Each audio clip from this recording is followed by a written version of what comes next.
আমার বাপ যেদিন মারা যায়, বাপের মৃতদেহ সামনে থুয়ে সগলিক আমি কষ্ণ। আমার বাপ যার কাছ থেকে টাকা ধার লিছে বা যাই যাই টাকা পায়, সগলি আমার কাছে জানাবেন, আমি সগলি ঋণ শোধ করে দেবো।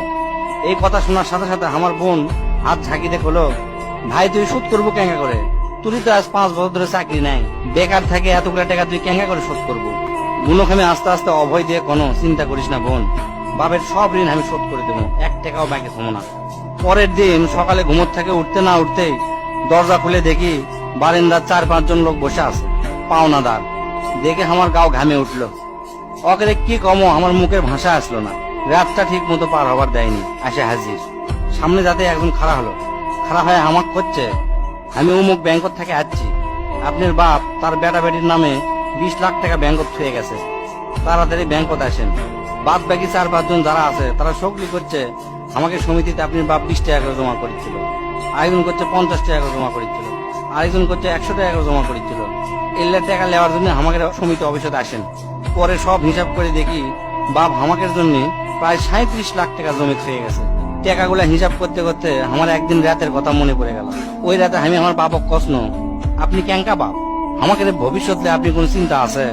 আপনি লাগাতে বাপ আমাকে দরকার নাই, কোনো টাকা পয়সাই দেন না আমাকে, আমরা চলমো ক্যাঙ্কা করে।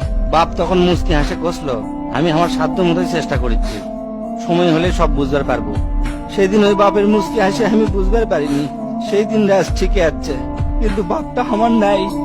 মাঝে মাঝে রাতের বেলা আকাশের দিকে তাকে কই, বাবা আজ পর্যন্ত তোমাকে বুঝতে পারলাম না, তোমার উপর খালি রাগই করে গেছি, কিন্তু তোমাকে জোরে ধরে কোনোদিন আই লাভ ইউ করতে পারলাম না। আজ বুঝিচ্ছি, কৃষক তুমি 1 শার্ট পরে 3 বছর পার করেছিলা, কৃষক তুমি 1 স্যান্ডেল 32 বার সেলাই করেছিলা, তোমার কাছে ক্ষমা চাওয়ার সময়টাও দিলা না। আমাকে তুমি মাফ করে দিও আব্বা, জীবনে তোমার সাথে অনেক বেয়াদবি করছি। তার কয়েকদিন পর খোঁজলে দেখি আমার বাপ কারো কাছে 1 টাকাও বাকি করেনি, 1 টাকাও ঋণ করেনি, বরঞ্চ অনেক মানুষক টাকা ধার দিছে, তারা এসে দিয়ে গেছে। তাই তোর হাত পাও ধরে কই, দোস্তরা তোকে বাপ অনেকেই বেঁচে আছে, বাপের সাথে কোনোদিন বেয়াদবি করবো না। বাপ যে কি ভালোবাসে এখন বুঝবো না, পরে বুঝবো দোস্তরা।